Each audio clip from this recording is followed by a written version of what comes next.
welcome back to the deep dive. Okay, before we get started, I need you to do something for us. Right now. Right now. Hit that like button and make sure you are subscribed. It seems like a small thing, but it really helps us get this message out there. And for today's topic, believe me, the message is heavy. It is. We're looking at a text today that, well, it doesn't frame itself as a guide to living. It frames itself as a weapon for survival. Exactly.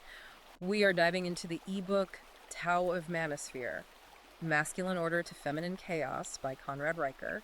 And, usually we look at self-help books, maybe business guides. This is not that. Not even close. Riker is crystal clear right up front. He calls this book a demolition tool. He calls it a war manual. Right. If you're looking for a pat on the back, this is probably not the deep dive for Yeah. you. Riker's premise is aggressive. It's unapologetic. He argues that modern Western civilization is being systematically dismantled by what he calls a cult of female supremacy. And that the institutions we're taught to trust, the courts, schools, the media, they've all been captured. Completely captured by, in his words, feminists and Marxists. It's heavy stuff. It's definitely controversial, but he's writing for a very specific audience here. He is. He's writing for men who feel like they've been gaslit, men who've gone through a divorce and been financially gutted, or men who've just been told their entire life that their masculinity is toxic. So if you've ever felt like the deck is stacked against you just for being a man, Riker is saying you are not crazy, you're just waking up. And the mission of this deep dive is really to unpack that awakening.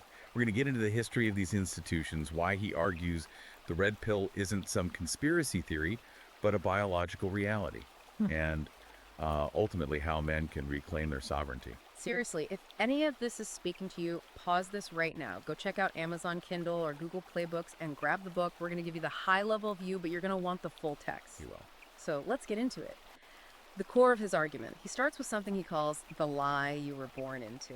This is the absolute foundation of the entire book. Riker's argument is that men are raised on a complete fairy tale, a socially constructed lie. What's the lie? The lie is that virtue, sacrifice, and hard work, that they're the keys to the kingdom. You're told, if you're a good man, a provider, a protector, that society will respect you and women will love you. But Riker calls that a trap, right? It's not just a lie, it's a setup. He calls it a gaslight, a total gaslight. Yeah. He argues that in the modern gynocentric order, men aren't seen as human beings with intrinsic value. They're seen as disposable utility. Disposable utility. You're valuable as long as you provide. The second you stop providing, or the moment a woman decides she's just unhappy, the system doesn't just ignore you, it actively turns on you. That's a bleak opening. But he says this disposability is clearest in the legal system. He goes right for the family courts. He does. He calls it the family court industrial complex. That's an intentional choice of words. Oh, absolutely. He describes them as tribunals disguised as sanctuaries. The core idea here is that the presumption of innocence, the bedrock of Western law, it just doesn't exist for men in family court. The default is what? Female victimhood. Female victimhood and male liability. That's the starting point. And he uses that brutal story about the Texas engineer Mark Reynolds to really ground this. That case study is chilling. It's chilling. Because Reynolds did everything right by the old rules. He was an engineer, built a solid career, provided for his family. Then in 2022, he wakes up to a divorce he didn't even want. And he had equal custody, right, 50-50. Equal custody, 50-50 split. And yet, the court orders him to pay $7,200 a month in alimony and child support. $7,200 a month. I mean, how is that even possible for anyone who's not a CEO? Exactly. He lost 80% of his net income overnight. Riker's point is that his crime wasn't abuse, it wasn't neglect. His crime was being a solvent, married man. He calls it legalized plunder. That's it. The system is designed to extract maximum resources from the man, to subsidize the ex-wife's lifestyle, no matter who ended the marriage. And what about that other case, the guy in New Jersey paying lifetime alimony? Yeah, for a 3-year marriage. 3 years. He uses that to illustrate what he calls legalized extortion. The idea that a short-term contract can lead to a lifetime financial penalty is, well, it's insane. In any other area of law, that would be thrown out. But it's not just about the money, is it? It's about erasing the father. That's the next level. The state-sponsored matriarchy. The government has effectively replaced the father. Through welfare and child support. Right, the state becomes the sugar daddy. And Riker argues this actually incentivizes family breakdown. Why rely on a husband when the government guarantees your income through his paycheck? The father becomes optional. an annoyance that just needs to pay up. He also brings up something called the Cinderella effect. I hadn't heard that term in this context. It's frightening. It's a key part of his argument against the whole best interests of the child doctrine. He cites data showing that kids in step families, so where the mother brings in a new boyfriend, are at a much, much higher risk of abuse. Physical and sexual abuse. The statistics are jarring, yes, compared to kids living with their biological fathers. And yet, the courts still push for maternal custody almost every time. That's the contradiction he points to. If the courts actually cared about the best interests of the child, they would prioritize biological fathers based on the safety data. But they don't. Which to him proves the whole doctrine is just code for whatever the mother wants. Even if it puts the child at risk, it's a complete dismantling of the idea that the system is neutral. And he points to the ultimate price men pay. I mean, the suicide stats they were tough to read. The CDC data. Yeah. Men are 3.5 times more likely to die by suicide after a divorce than women are. Riker says this isn't just sadness, it's erasure. You lose your kids, your home, your identity. You're just a paycheck, a feature, not a bug. It paints a picture of a system that is actively hostile. And he argues this hostility starts long before marriage. It starts when you're a kid. He calls it the war on boys. Right, and this is where he turns to the education system. His argument is that our schools have been so feminized that normal boyhood is now treated like a disease. He talks about the medication of male energy, ADHD. That's the big one. He notes this massive spike in ADHD diagnoses almost exclusively in boys. And his take is that, boys are naturally energetic, they're competitive, they're roughhouse. That's their baseline? It's their biological baseline. But you stick them in a classroom that demands they sit still for 7 hours, focusing on verbal tasks.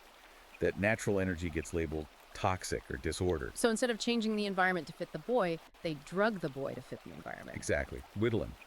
It becomes the tool to suppress masculinity and goes beyond just drugs. He highlights these zero-tolerance policies. The story about the kid with the library book, that sounded like a joke. I wish it was. A 7-year-old boy suspended for folding a library book into the shape of a gun. Riker uses this to show the paranoia. The message to that little boy is, your natural instincts are dangerous. And he contrasts that with how girls are treated. He does. He points to schools banning tag and rough play, while at the same time offering yoga for girls to center themselves. Yoga for girls, no tag for boys. One gender gets accommodated, the other gets medicated and prohibited. Riker calls it the curriculum of enmity. It's not just about behavior, it's academic too. This is where he talks about rewriting history. Yep. Removing Western civilization courses, Right. replacing figures like Newton or Churchill with intersectional resistance figures. He argues that books like Macbeth or Lord of the Flies are either banned or reinterpreted only through the lens of toxic masculinity. So a boy in school learns his energy is a disorder, his history is evil, and his heroes were all oppressors. What do you think the result is? According to the sources Riker pulls, it's a generation of boys just checking out. They're failing in reading, dropping out of college, retreating into video games. They're going on strike. Which brings us to the psychology. This is where the red pill philosophy really comes in, the whole chaos versus order idea. This is a core pillar of the book. He draws on this ancient idea that the masculine principle is order, logic, structure. And the feminine principle is chaos, emotion, impulse. And he's clear, chaos isn't evil. No, not inherently. Chaos is the raw material of creation, he says. But without order to contain it, it's just a destructive flood. And Riker argues that modern society has decided that feminine chaos is the superior way to be. He brings up something called the crying loophole. I found that fascinating. It's evolutionary psychology. Men are biologically hardwired to protect women in distress. It's a survival switch. So a man's logic just shuts down when a woman cries. It's an override. And he argues this biological override has been weaponized. In courtrooms, in HR meetings. He cites evidence that female tears can swing verdicts or end corporate debates. The facts just stop mattering. It's a biological hack. A total hack. It forces the man into that protector role even when he's the one under attack. The weaponization of empathy. Precisely. Empathy becomes a cudgel to silence truth. And he points out the double standard. Female rage in movies is empowerment, but male stoicism is toxic or emotionally stunted. He also goes after the myth of female innocence. This is a big one. Society assumes women aren't violent. And he pushes back hard on that. He points to the women are wonderful effect in sentencing. Women get 60% shorter prison sentences for the exact same crimes as men. 60%. A massive, massive disparity. And then there's the Duluth model in policing. For domestic violence call. Yes, it's a protocol that trains officers to assume the man is the aggressor, by default.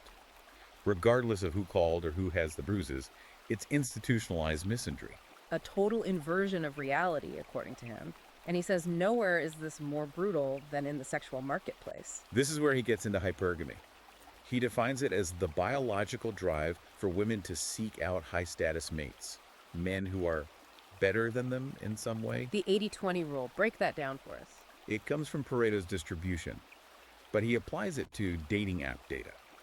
The data from places like Tinder shows that women find the bottom 80% of men to be unattractive. So they're all competing for the same top 20% of guys. Exactly, which leaves 80% of men effectively invisible to the female gaze.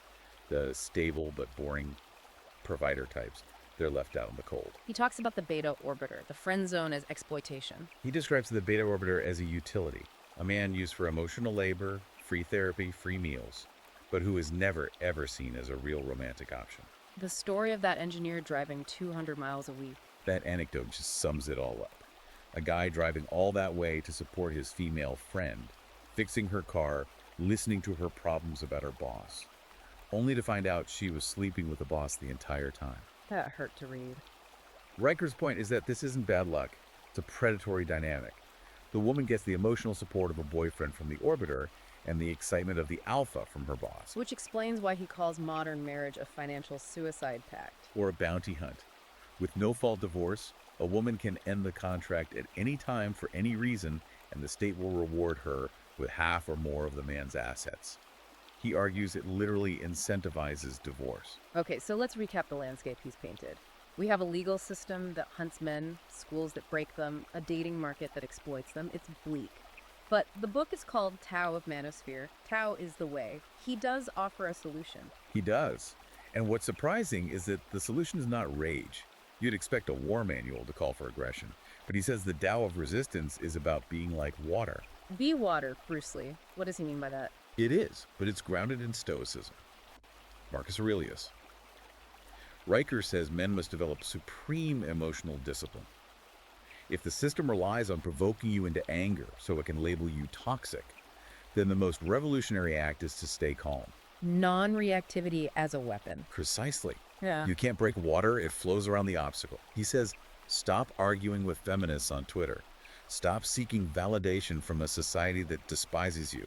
Just navigate around it. And competence as sovereignty. That phrase really stood out. That's the practical side. Instead of complaining, Riker says men must build undeniable real-world skills. Welding, coding, fitness, investing. Things that can't be faked. And why is that the fix? Because competence gives you leverage. Yeah. If you're the only one who can fix the machine or write the code, you have power. You have sovereignty. You become harder to cancel, harder to control. His advice is become undeniable. He also talks about rebuilding brotherhoods, the new monasticism. He argues that the collapse of male-only spaces has left men isolated and weak. He advocates for groups like F3 Nation, or what he calls the Spear of Odin, places where men can be men. To rebuild morale and testosterone. Away from the feminine chaos, yes. To hold each other accountable, to compete, to support one another without having to apologize. It's about rebuilding the tribe. And finally, he gets into the tech angle, the technology of liberation. This felt very 21st century. It's the modern escape hatch. He suggests using technology to escape the gynocentric legal system entirely, digital nomadism, the passport bros phenomenon. So moving to countries where the laws don't target men. Right. He gives the example of Jeff R., who moved to the country of Georgia to escape the high cost of living and the culture war. In a globalized world, you can vote with your feet. And AI guy, Alex. Alex uses AI to run faceless YouTube channels. The point is to use tech to build wealth without participating in the corporate institutions that want to suppress you. If you don't have a boss, you can't be fired for your opinions. It's all about opting out of the rigged game and building your own. Riker calls it a reclamation. He ends the book with this idea of the return of the king. It's not about domination. It's about men waking up, rejecting the lies, and rebuilding civilization through order, logic, and virtue. He says men don't need permission to be strong. That's the final thought, isn't it? The system's working exactly as designed. It's designed to extract from you, So you have to design your own way out. You have to armor yourself with logic and virtue and become the order in the chaos. That is a massive amount of information. He's arguing for a complete psychological and physical withdrawal from the status quo. If this deep dive sparked something in you, if you were nodding along, you need to get the full manual. Absolutely. We've just scratched the surface. The book goes so much deeper into strategy, legal citations, the philosophy. It's an ultra-long, incisive read. Go to Amazon Kindle or Google Play Books right now. Buy Tao of Manosphere, Masculine Order to Feminine Chaos. And you absolutely need to keep up with Conrad Riker directly. You can follow him at Conrad Riker on Twitter. He's very active. And subscribe to his newsletter for the deep cuts at conradriker.substack.com. Don't wait on this. The system isn't going to fix itself. You have to fix yourself. Thanks for listening to The Deep Dive. Make sure you like and subscribe to this show so we can keep bringing you these insights. City Sovereign. See you next time.